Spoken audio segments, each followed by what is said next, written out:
comment on crée des interstices pour permettre aux professionnels, aux jeunes professionnels, de continuer à se développer au travail et de se reconnaître dans le travail qu'ils font. Nous avons monté un atelier technique qui permet à des professionnels de différents horizons de partager ensemble leur expérience, leur expertise, mais aussi leur questionnement sur le travail apprenant, sur la formation en situation de travail. Aujourd'hui, on vous a invité à la Cité de la Villette pour un chantier au pied de la Géode. Ce dont vous parle le directeur de Montube Industrie, c'est de plaisir de faire un travail de qualité et de l'attachement qu'il a dans son entreprise à faire en sorte que chacun des membres du collectif de travail grandissent en apprenant de leur travail. À travers l'expérience de Montube, on peut voir comment une entreprise peut être chamboulée par cette démarche, peut être structurée, peut être plus efficiente, peut développer la performance collective en mettant les enjeux de qualité du travail au centre.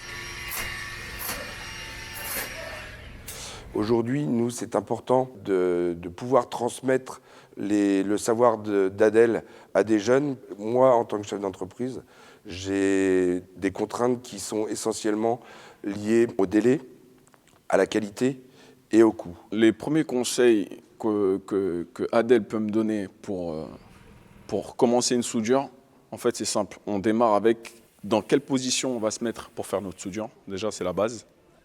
Commencer toujours par le côté le plus compliqué. Le réglage du poste. Le réglage du poste avant de souder. Le type de baguette qu'on va utiliser. Je montre comment elle fait.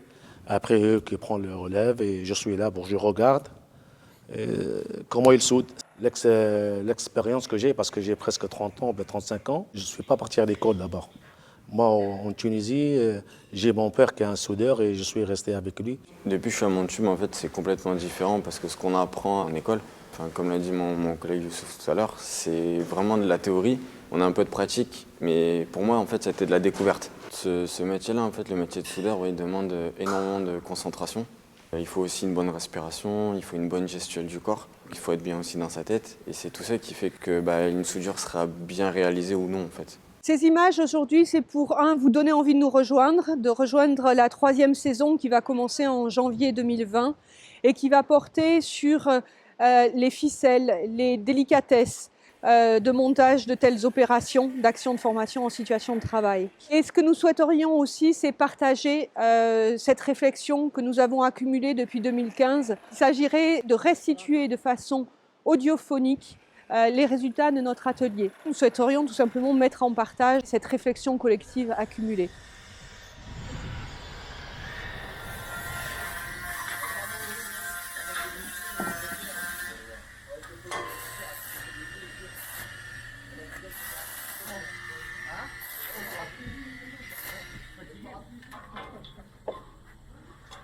Déjà, la semaine vient de commencer.